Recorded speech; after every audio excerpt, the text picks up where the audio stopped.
Well, good evening, everybody, and welcome to another edition of Ask the Doctor. Today we are learning strategies to enhance your health and life, and we're super excited because we have an amazing teacher, mentor here to teach us. He trains, lectures, doctors all over the world. He's put in well over 10,000 hours, and it is the amazing Dr. Bob Rakowski. Well, Carol, thank you always. Today, one of those absolutely phenomenal days. I think I had maybe more patients in a day than I've had, and God knows how long, right up to the minute of running home and getting ready. So I used an old cover slide because I didn't have time to put a new one in.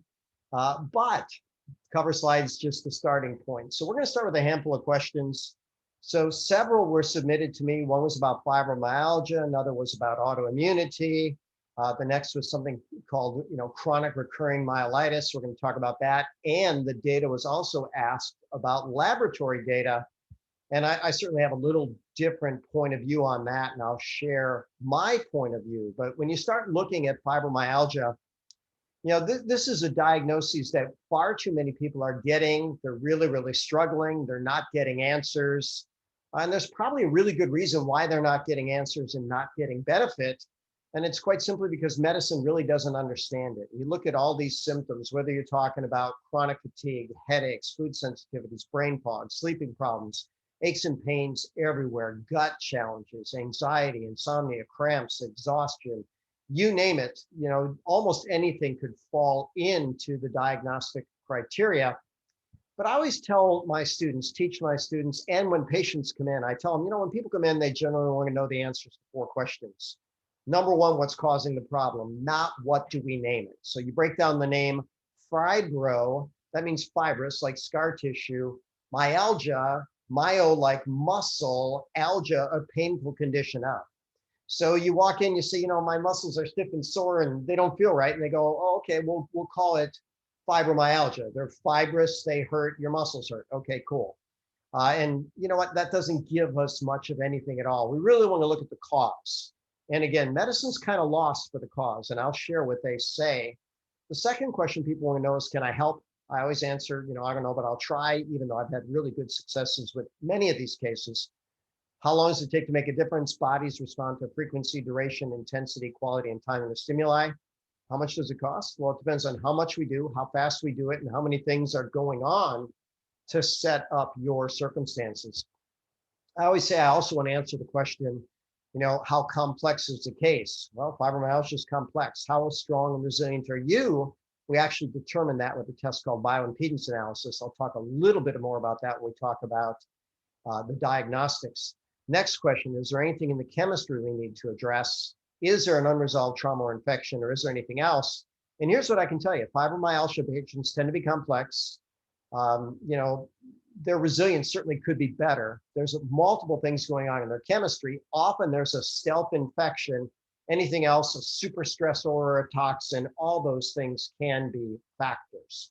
So this is from PubMed, and I literally read a handful of articles on fibromyalgia, just trying to catch up. I'll show a 2020 data study as well, but this was really comprehensive about the article and the condition. And here's what it said. Current data do not enable identification of distinct factors in the etiology and pathophysiology of fibromyalgia. So here's what they're saying. They don't know what causes it. They don't know why it happens. Okay, well, that's why they don't have a treatment. So maybe we take a step back. Maybe we're, not looking in the right place, which is often the case when medicine doesn't know the answers. So you look at this site, and this is a fibromyalgia site, and they say, okay, you're going to have pain, you're going to have stiffness, you're going to have fatigue, and you don't sleep well. You wake up stressed. And here's what I tell people. If you're not running on rest and recovery, you're running on stress hormones. Stress hormones ultimately cause an inflammatory process in the body. They decrease your body's ability to clear toxins. They suppress the immune system. So many things go awry. So what are they saying is successful management? Medication.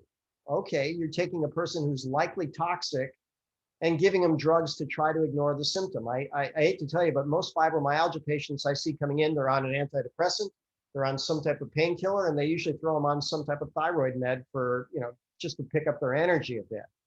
The other parts of it, I like enhanced sleep and aerobic exercise within reason for what they are going to do. This is a lot more comprehensive. But again, look at the medications. They're saying anti-seizure drugs. Well, why would that be? Well, these people are very, very stressed. They're not having seizures, but when they give an anti-seizure drug, thank you, Kelly. I just got me a nice tea. Beautiful start there.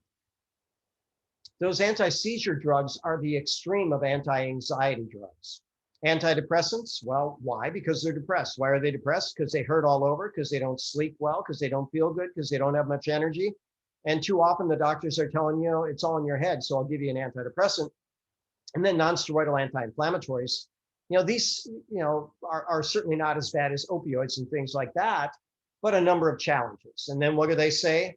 Well, some type of therapy, including occupational therapy, physical therapy, counseling, sleep hygiene. I like that idea. Get a good, quiet, dark, cool room, create a very solid sleep window, do an electronic sunset an hour before bed, and then pacing to improve energy. They're saying, look, you don't have much energy, so take it easy. That's relatively okay.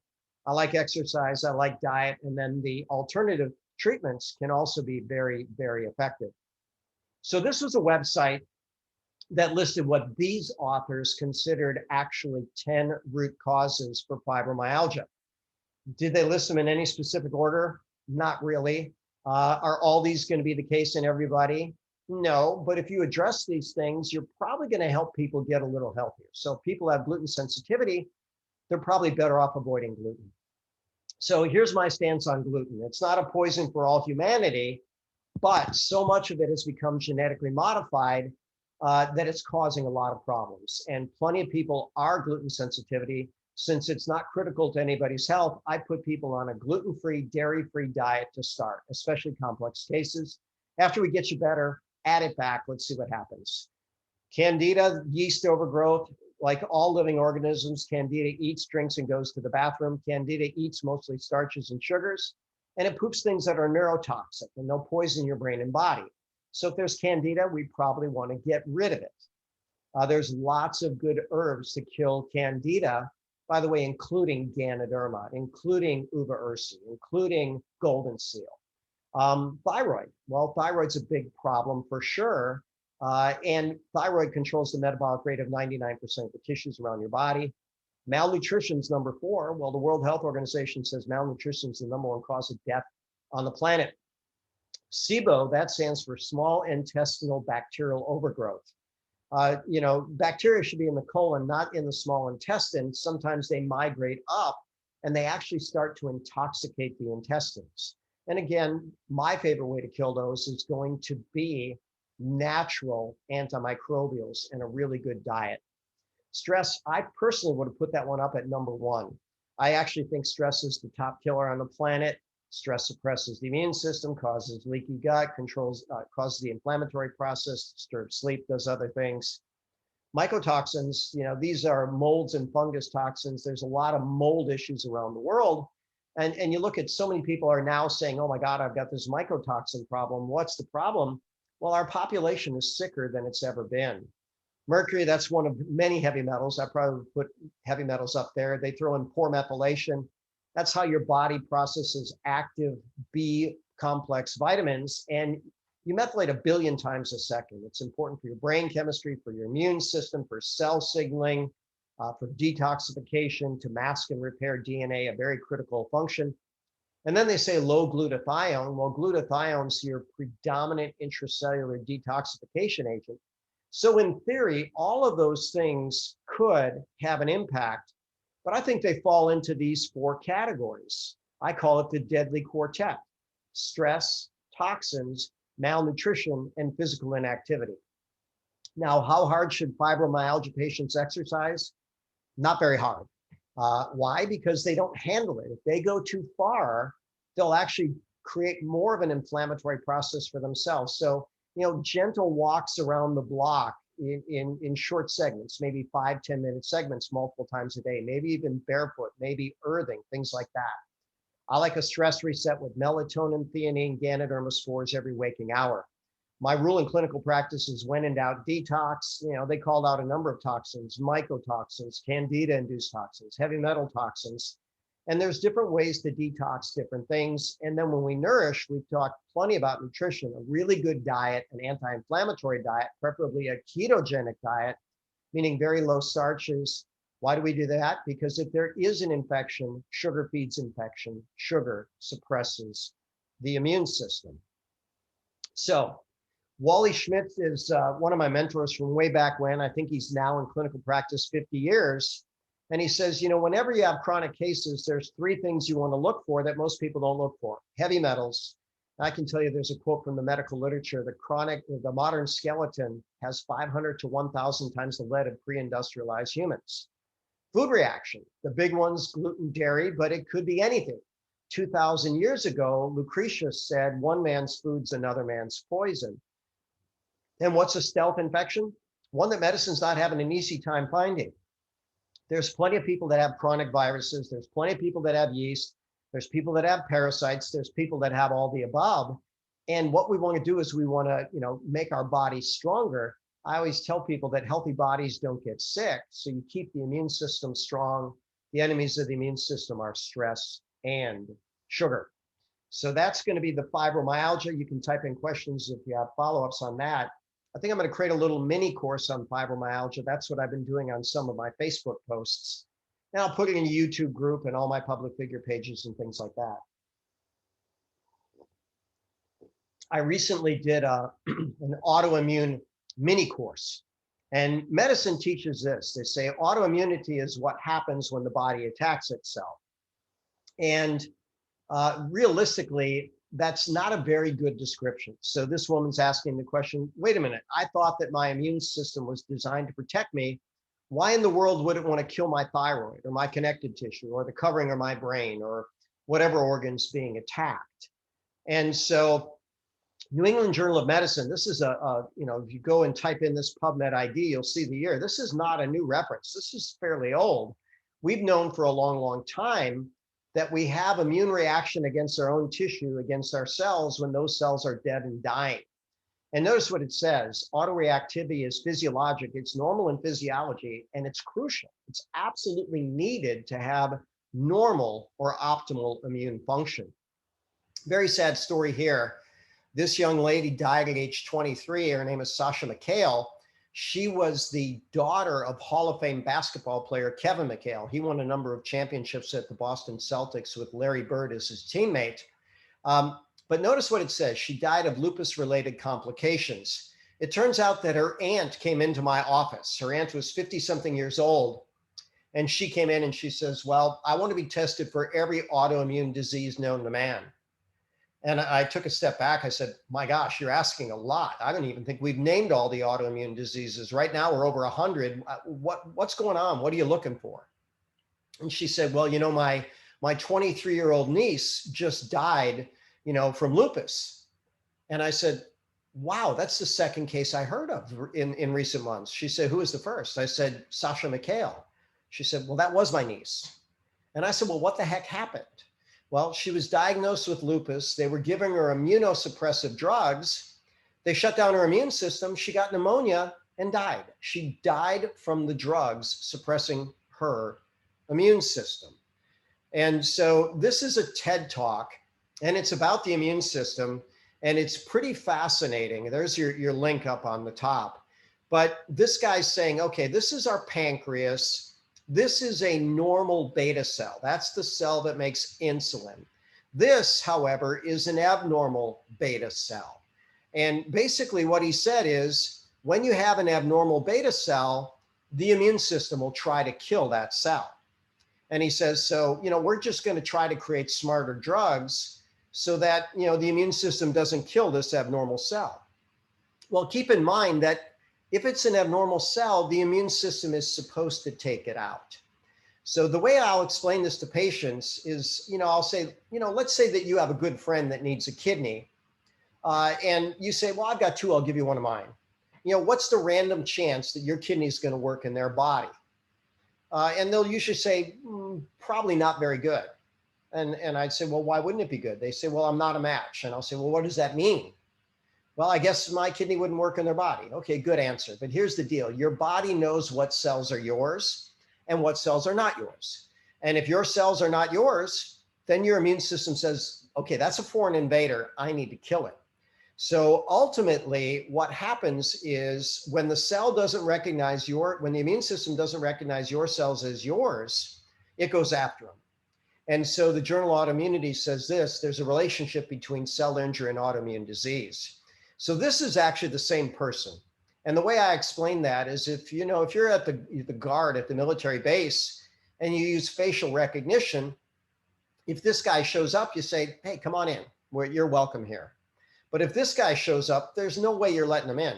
And our body's the same way. If it knows that your cells are your cells, they're fine. If not, it's going to kill them. And that's its job. So what's causing the problem?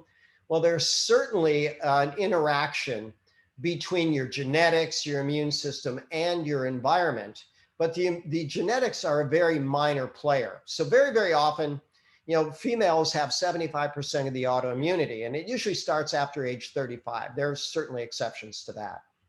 But people come in and they've just had a diagnosis of an autoimmune thyroid, because those are so common.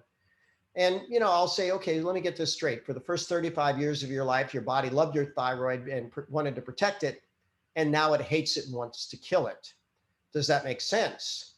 And they'll usually scratch their head and they'll say, no, actually, that doesn't make sense. So what's going on is something has damaged the thyroid, whether it's a food reaction, an infection, a toxin, a physical trauma.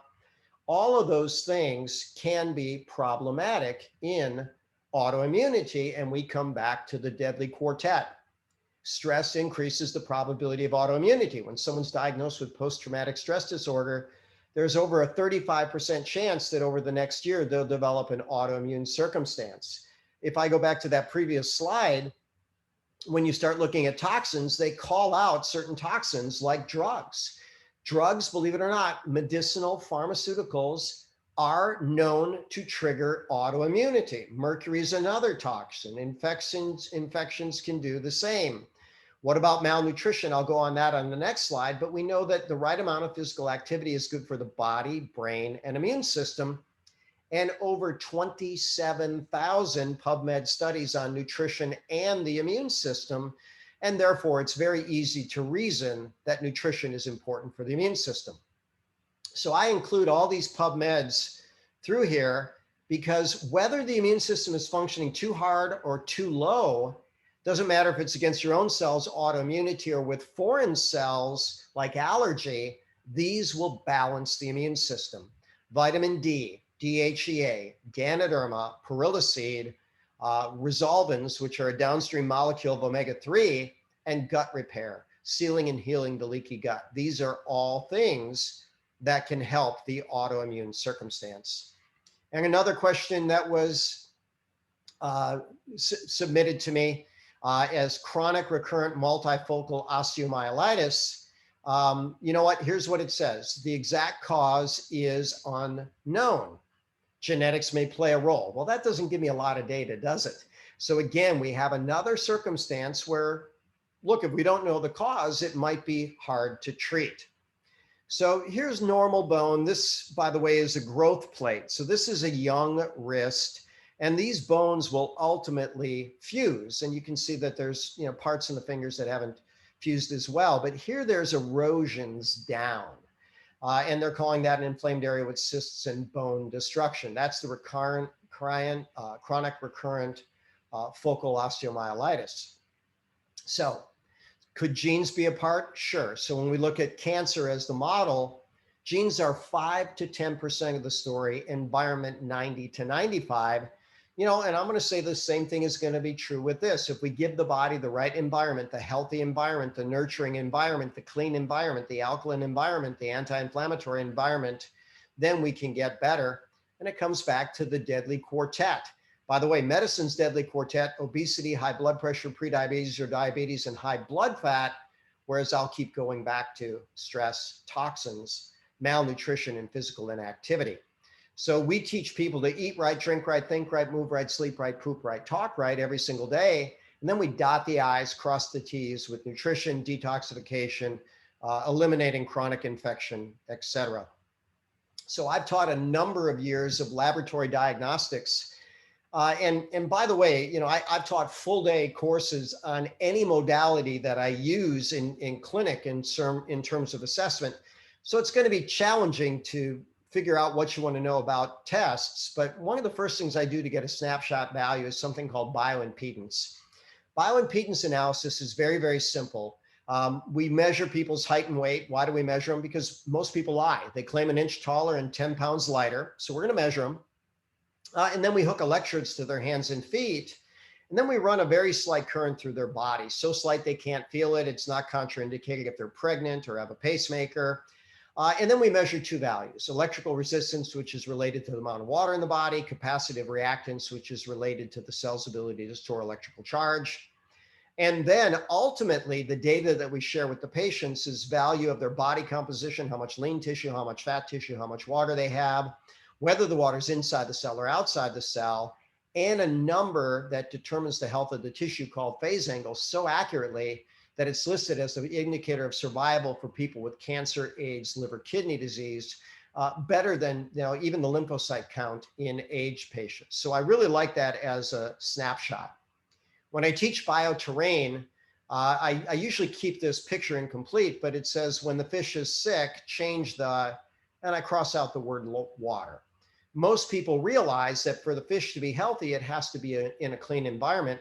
Well, all of your cells create their own little swimming pools, and they're in another swimming pool. So this is Louis Pasteur, and he was quoted to have said this on his deathbed. So you can look this up, but he was debating with another researcher at the time about whether it was the microbe that was the problem or whether it was the host. And here's what Louis Pasteur said on his deathbed: "I was wrong. The microbe is nothing. The terrain, the internal environment of the body, is everything." So I do bioterrain assessment. I take blood, saliva, and urine. I look at 40 different parameters that impact the health and function of every single cell in the body. And I've used that to tune up world champion athletes to win more world championships. And I've also used it on people that were critically ill and sent home to die. And you'd be amazed. I had a chronic case today where all of his lab values look pretty doggone good, but his bioterrain didn't. So no wonder he's gone from doctor to doctor to doctor for year after year after year, not getting any answers because they were barking up the wrong tree. So this is called the Rakowski Wellness Panel. We're going to determine the blood type. Are you A, B, O, positive or negative? Well, why is that important? There was a book written years ago called Eat Right for Your Type. And, I read it, I applied it, I used it on a number of patients, and I ultimately determined that the Eat Right for Your Type is most accurate for O's, least accurate for A's, and in between for A, B's, and B's. So the A's tend to do pretty well being more of a plant-based diet. The O's tend to be pretty good as carnivores, we're all omnivores, but they do better with more animal protein. And the A, B's, and B's are somewhere in between. When we start looking at a complete blood count with differential, it's fascinating. We're going to see how many red cells you have, what's their size, how much of the volume of the blood is taken up by red cells. We're going to see how many white cells you have. And there's 5 major types of white blood cells. They're called neutrophils, lymphocytes, monocytes, eosinophils, and basophils. And one of my great mentors came up with, this is a world expert in hematology, Philip Paul Huxter III. He came up with a memory aid: never let my engine blow, 60-30-830. And the N is for the subtype of white blood cell called neutrophil. That should be 60%. L, lymphocyte, 30%. Monocyte, 8%. E for engine, eosinophils, 3%, and basophils, 1% or less. Never let my engine blow, 60-30-830. And if you see any of those white cells elevate, there's going to be something that it means in the body. And if you understand the ratio, if you understand what caused them to elevate or decline, that can automatically direct and target your therapies. I've seen so many people that have chronic viruses, and they go to their doctor and they say, "Yeah, I really don't see what's going on." I go, "Oh my gosh, you've got a serious virus. Let's wipe that thing out." There were people that thought they had cancer, they felt so bad and weren't getting answers. There must be something wrong. There must be something wrong. Yeah, if a deep chronic infection is something wrong, we kill the infection, the patient feels better. Comprehensive metabolic panel is going to look at liver, kidneys, and electrolytes, very important numbers. You'd be surprised at how stressed people's livers are, how stressed their kidneys are. Electrolytes are held in a pretty tight area, but stress changes the balance. Ferritin is an inflammatory reactive protein. This is a marker of toxicity, GGT. Homocysteine tells about how well we methylate. We do that a billion times a second. High sensitivity C-reactive protein is the number one risk factor for cardiovascular disease. We start looking at iron and total iron binding capacity. Why? Iron is the number one mineral deficiency in the world. Why? Estrogen toxicity in menstruating females. They lose more blood than they can replenish, and we want to know about that. Lactic acid dehydrogenase, also abbreviated LDH, this tells me how efficient you are at making energy. If you're making more lactic acid and not, therefore needing more lactic acid dehydrogenase, but you're not training hard, it means that your energy and efficiency is terrible. We look at magnesium straight up, a very important mineral. Phosphate, same thing for bone health, acid alkaline buffers. This is an inflammatory marker. It's also known as erythrocyte sedimentation rate, ESR. Then we do a comprehensive thyroid panel, including thyroid antibodies. And I've said now for, I guess, 25 years, if you're not looking at thyroid antibodies, you're missing the majority of what's going on with people, because thyroid is the most common organ of autoimmunity. And by the way, if we catch it early enough, we have a good chance of turning it around. If we get it too late, then it's probably too late. Then too much of the thyroid's been damaged. Uric acid is related to gout. Anti-nuclear antibody, that's what ANA stands for. That's a screening for lupus and general autoimmunity. Vitamin D, there's a billion people on the planet that are vitamin D deficient. And one guy that owns a lab, he says, look, I'm going to give you my top 3 recommendations for COVID. Vitamin D, vitamin D, and vitamin D. And what they found is when people had good vitamin D status, they didn't have issues with COVID. Lipids, glucose, A1C, that is going to wrap up the Rakowski Wellness Panel. By the way, if you had this done a la carte at most doctors' offices, it'd probably be about $1,500. I have a contract with a national lab, and we do this test for $250. And here's what I tell people. I do tests for one reason, to figure out how to help you. So that's what I charge my patients. And you know what? That type of philosophy has gone a long way.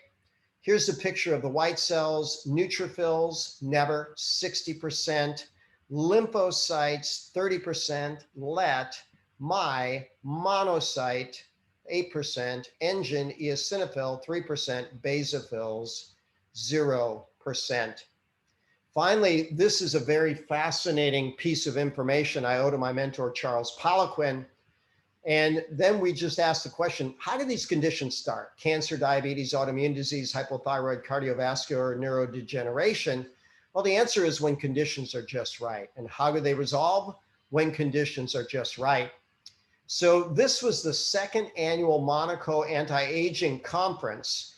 And notice that obesity, diabetes, high blood pressure, hardening of the arteries, depression, cancer, stress, immunocompromised, menopause, aging, they all had the exact same endocrine balance. So that would be elevated cortisol, decreased DHEA, decreased growth hormone, increased insulin with insulin resistance, increased glucose, cholesterol, triglycerides, increased probability of throwing a blood clot, decreased thyroid, decreased melatonin, decreased immune function.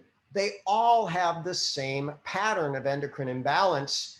And then here's the fascinating question I ask: which condition is easiest to detect? Most people would say that obesity is. You can pretty much see it. And ultimately, insulin is the hormone that's most controllable by our lifestyle choices. So where you store your fat gives a picture of where your endocrine imbalance is most dominant. So that was kind of an unusual night tonight. Lots of questions, different things. And literally my clinic day ran right up to turning on the computer. So Carol, thank you for being so awesome and getting everything ready for me. But now, if there's any questions, I'm certainly happy to answer them. Well, I'm sure the questions will start flooding in. We do have one, but I'm not the only one whose head's spinning right now with all the information we just got. I'm pretty sure. Like you can see, Claudio's laughing with me, going, "Oh yeah, I took notes." So you and I are going to have a conversation later. Okay, so first one. I'm not too familiar with keto diet. Are sugars, carbs in organic fresh fruit, blueberries, nectarines, grapefruit, kiwi, cherries, meant to be avoided when detoxing and trying to get health back on track? And can you have too much fruit in a day? Well, you can get too much of anything, right? So that's one of those things. But it's pretty fascinating that if God made it, it's okay. If man made it, stay away. The berries, the darker colors, those tend to have what's known as a lower glycemic index. Um, if someone has yeast, I put them without fruit. If there's no issues with yeast and we're very comfortable about that, they can have some fruit. I want the predominance of everybody's diet to be plants, and I want them to get more vegetables than fruits. Follow those guidelines. But ultimately, you see how your body feels, you see how you react to certain foods. And I've said for years, people need to earn their carbs. So how do you earn your carbs? Intense physical exercise. And when you deplete the sugar from your cells by burning it with hard exercise, then when you put it in the body wants to supercompensate and get that sugar back in the cells as glycogen. And when you do that, that's a really good use of sugar. But Guyton's textbook of medical physiology said this: whenever there's an excess of carbohydrate, it's rapidly converted to triglyceride and stored in adipose tissue. And so you don't want to get too much. Literally the Goldilocks rule applies. You want the right amount of food at every meal, not too much, not too little. You want the right balance of nutrients at every meal. There was a book years ago that was entitled Fit for Life. I happen to love that title. And they talked about food combining. And they said, you know what? You should always eat fruit alone. Fruit is over 90% water. And so it digests very, very fast.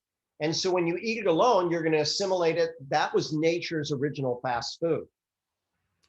Then they said, okay, next let's talk about vegetables. You can combine vegetables with proteins. You can combine vegetables with starches, but you can't combine vegetables with fruits. Fruits should always be eaten alone. Proteins you can combine with vegetables. Proteins and starches should not be blended. So what are the magic things? Fruit always alone. Vegetables are the most versatile. Proteins and starches do not go together. The digestion opposes each other, and therefore digestion becomes inefficient. Perfect, thank you. All right, Karen wants to know, aren't most foods modified by man, and are fruits and vegetables loaded with sugar? Well, vegetables, not so much, right? Because the starches of vegetables are going to lower blood sugar much less. Vegetables are almost always at the base of the keto pyramid, something that's not going to raise the blood sugar much. Blueberries are going to be a very low glycemic index fruit. Mangoes are going to be somewhat high. But when you look at the glycemic index, the rate at which food will elevate blood sugar, here's what I tell people: it varies from person to person and day to day. So again, if you've just had an intense physical exercise session, go ahead and have some carbohydrate, because that insulin spike will rush the sugar actually into the cells, replete your muscle glycogen, and insulin's actually an anabolic hormone. And there was a period of time where bodybuilders, they probably still are, they were abusing insulin. They would train and then they would inject insulin for its anabolic effects. And I have a bodybuilder right now. He did that, and now he's diabetic because he ruined his pancreas because he was, messing around with it too much. So we always want to be safe and healthy there. Are most fruits messed with by man? Sadly, probably true, whether we're talking about herbicides, insecticides, fungicides, genetic modification, etc. So I like the idea: if God made it, it's okay. If man made it, stay away.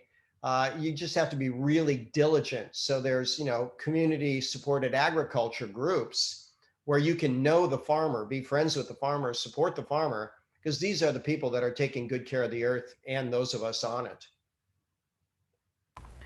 Perfect. Pete wants to know what can be done for hot flashes for menopause.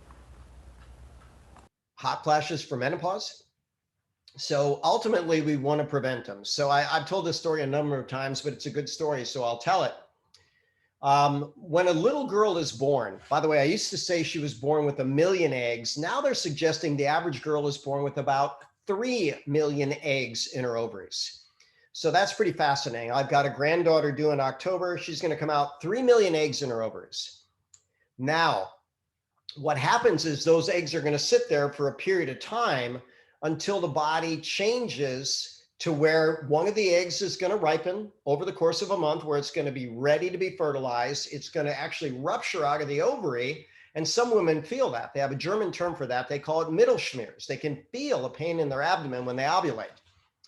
Once they release that egg, it goes into something called the fimbria of the fallopian tube is actually going to grab the egg, and then it starts migrating down into the uterus. But with each passing year, some eggs are going to get older, some eggs are going to get sicker, and the body just kills off those bad cells. So imagine if it didn't do that. What if you ovulated a sick egg? What do you think a sick egg is going to make? A sick human, or a human that never even sees the light of day. You know, that is often a cause of miscarriage. The body knows what it's doing, you know, and doesn't tend to make mistakes. So we want healthy eggs to develop, to release, and then to get implanted into a healthy uterus where it can be there. So it's estimated by the time the average woman is down to, at age 37, she's down to 25,000 eggs. By 52, there's no more eggs. So there's no more function for the ovaries, and they just basically shut down. So the question is, do women do without estrogens, progestins, and even androgens?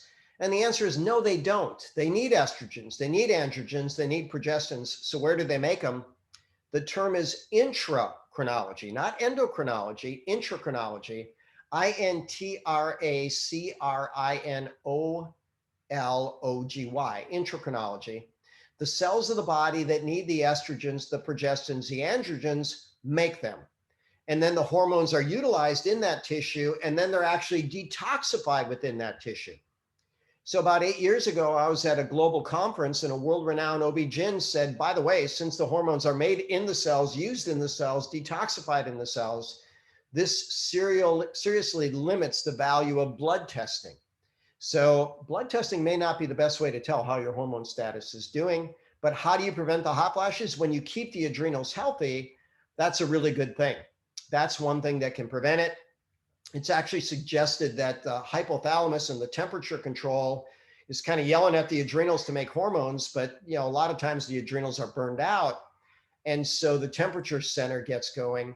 There's a form of Siberian rhubarb, and by the way, it's got to be the specific type of Siberian rhubarb that is very powerful at preventing hot flashes.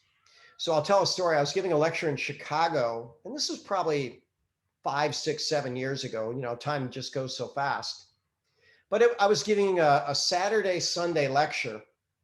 And the whole time I'm lecturing, this woman's in the second row and she's fanning herself the whole time, the whole time, the whole time, the whole time. So, you know, near the end of the first day, I asked her, I said, "Are you okay?" She said, "No, hot flashes are ruining my life." Well, we happen to have some Siberian rhubarb there. And I said, "All right, I want you to take 3 of these every waking hour, all the way up until bedtime. If you wake up in the middle of the night, take 5 of them, you know, and then come in tomorrow morning." Well, the seminar on Sunday was a short day. It was 8 to noon. Well, she showed up and she says, "Well, I've got to tell you, I can't tell you the last time I had that good a night's sleep." She says, "I had night sweats so bad, I was drenching my sheets. And I didn't drench my sheets last night at all. So that's a big plus." Well, guess what? From 8 to noon, she never once did this. So she was a medical doctor. 2 years later, she was on the lecture circuit teaching about hot flash management. So you know what? You never know how something that's really challenging to you can turn out to be a blessing in disguise. You know, I'm looking, Carol, and I see Scott Thompson. I don't know if you see that. It's near the top. It looks like he has a question. So I'm going to look at that. Recently had a close friend. We regularly surf together, but because of chronic trauma in his shoulder girdle, he hasn't joined us in the water for several years. I introduced him to Ganoderma beverage and capsules, and those previous myofascial trigger points seem to have been greatly reduced as he paddles.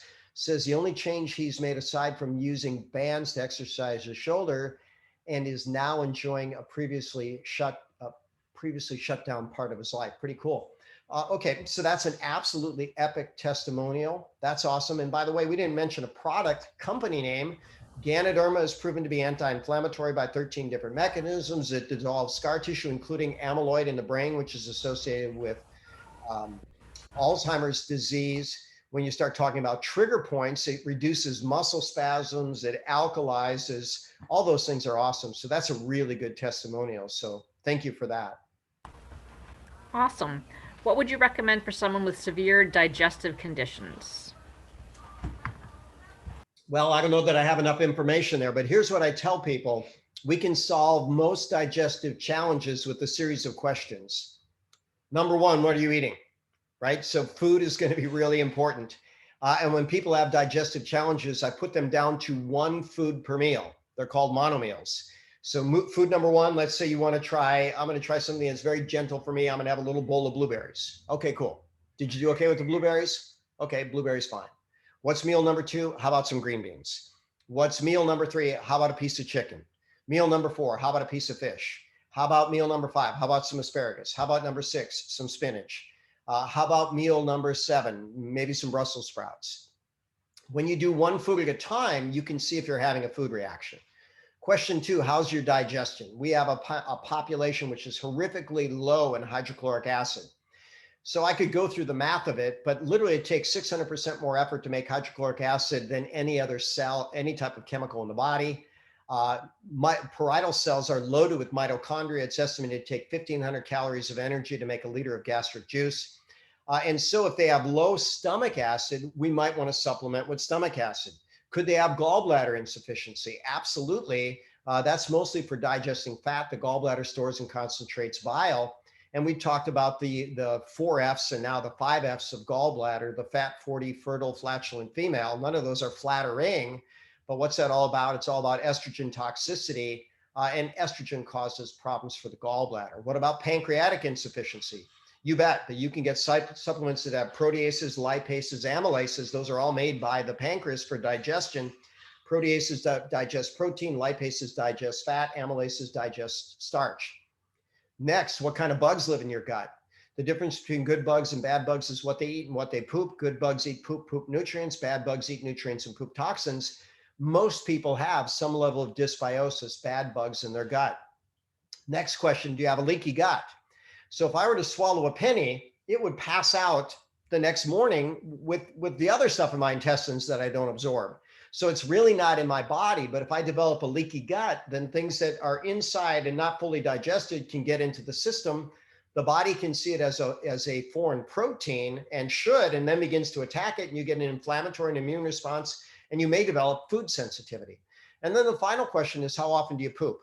And people need to know that they need to poop, and every day, preferably twice a day, maybe even more. It should be formed, should be solid. Once we answer those questions, then we start chiseling away at the gut. But we do all of those things. Okay, and Deborah would like to know if you can speak a little bit to towards hair loss. Sure. So are we talking about, the causes of female hair loss? And by the way, I've got a YouTube channel, Dr. Bob Rakowski, and someone sent me that question. So I decided to do a mini course on hair loss. So what causes hair loss in a female? Well, hypothyroid is a very common cause of hair loss, interestingly enough. Protein malnutrition can actually be a cause of hair loss. Too many androgens, too many male hormones, especially the hormone called dihydrotestosterone, DHT, can cause hair loss. And then finally, there's an autoimmune circumstance called alopecia. If it's the thyroid, we want to get the thyroid managed. If it's protein malnutrition, we want to fix that. If it's too many androgens in a female, by the way, are often caused by too much insulin. Insulin drives the ovaries. It takes progesterone and turns it into androstenedione and testosterone. And there's another enzyme called 5-alpha reductase that converts that to 5-dihydrotestosterone. And so, by the way, Ganoderma is a natural modulator of 5-alpha reductase. So it can help with that as well. So many different things go on with that. Okay. All All right, can you briefly explain diabetes, what happens to the body? They're not quite sure what you mean by sugar and glucose. I'm sure they're not the only ones. Sure. Okay, so understand that there are three major macronutrients. We have proteins, we have carbohydrate, we have fat. Protein comes from the Greek word, which means of primary importance. We literally can't live without protein. We'd be dead. When it comes to fats, there's lots of different fats. There's short chain fats, medium chain fats, long chain fats, but there's only two essential fats. Those are called omega-3 and omega-6. We can't make them, therefore we must get them in the diet. But when it comes to carbohydrate, we have absolute zero requirement for carbohydrate. So go back to protein. Proteins are made of amino acids. There are glucogenic amino acids. That means amino acids can turn into sugar. There are ketogenic amino acids. That means amino acids can be turned to fat. So ultimately, too much carbohydrate can often cause too much insulin to be released. And so here's what we know: bodies ignore constant stimuli. So, in my home, I'm sitting here, I think it's pretty quiet. But if I get real quiet and listen, I can hear the hum of the air conditioner. Bodies ignore constant stimuli. And so if you release too much insulin, your body begins to ignore it. So it takes more insulin to get the job, more insulin to get the job done, more insulin to get sugar into the cell. That's what they call insulin resistance or prediabetes. But then ultimately, the pancreas begins to get tired. It can't make enough insulin to get the sugar in the cell anymore. Now the sugar levels begin to rise. And when they cross a certain level, they call that diabetes.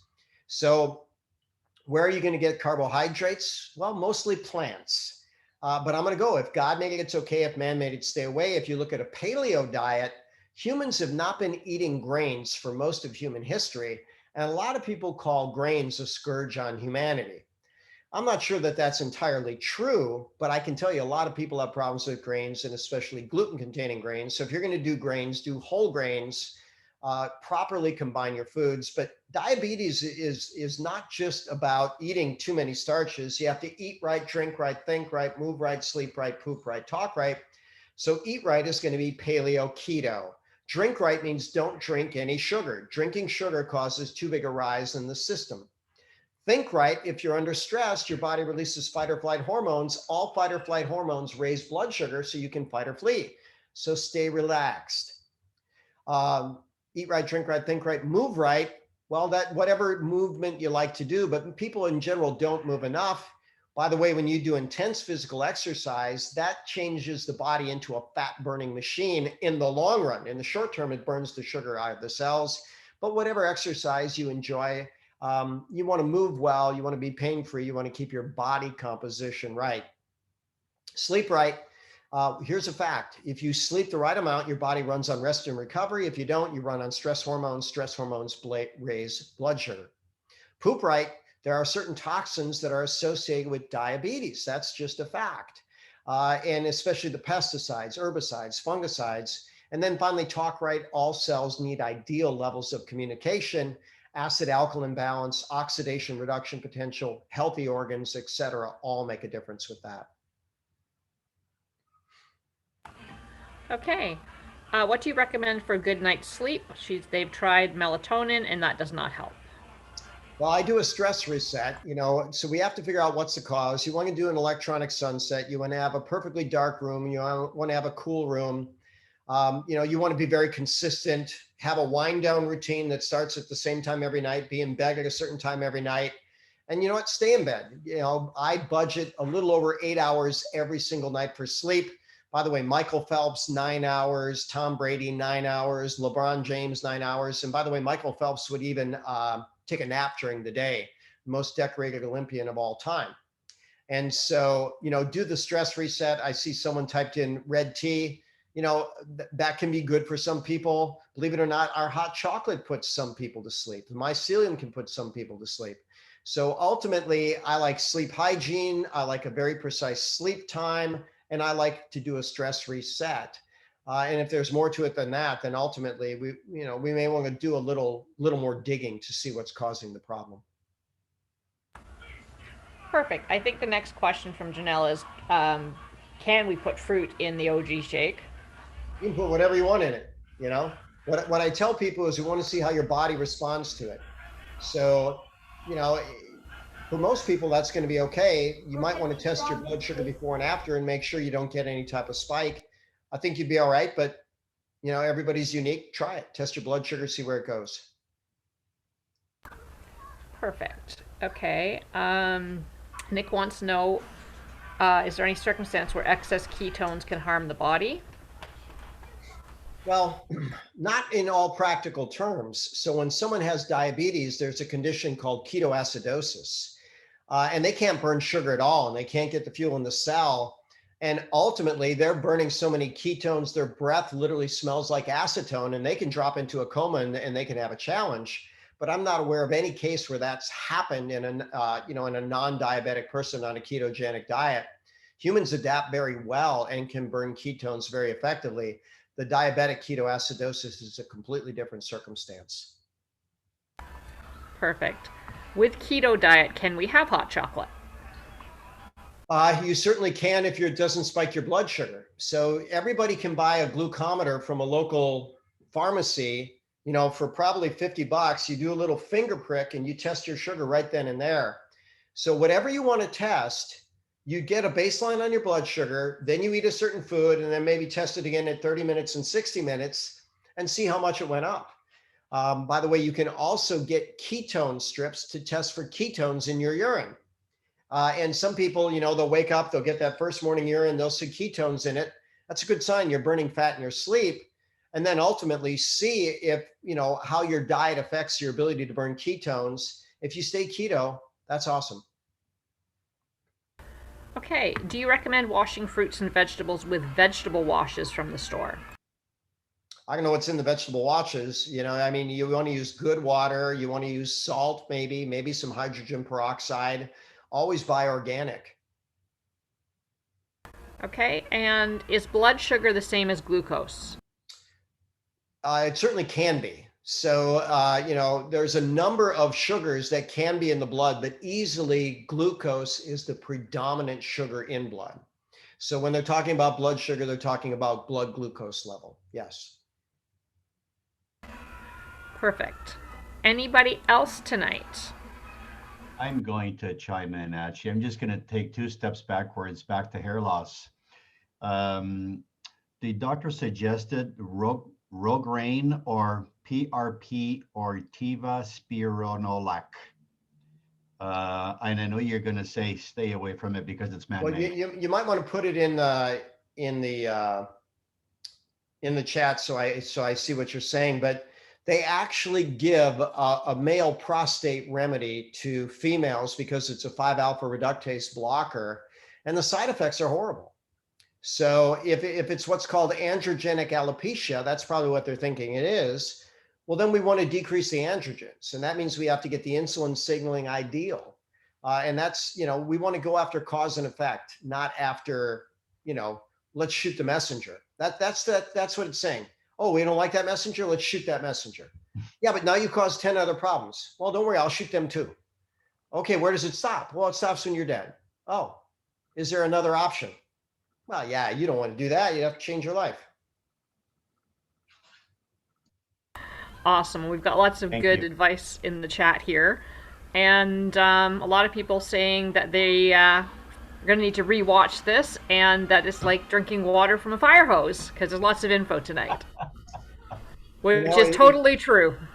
Lots of questions. I wanted to answer them all tonight. Maybe I would have been better off splitting it out. I'm probably going to do a little fibromyalgia mini course. I'll put it on my YouTube channel, you know, some of the groups. But awesome. All right. Does anybody have something to say tonight to Dr. Bob? Love, love, love. Thanks, Dr. Bob. Thank you, Dr. Bob. Good night, good night, good Thank you night. so much.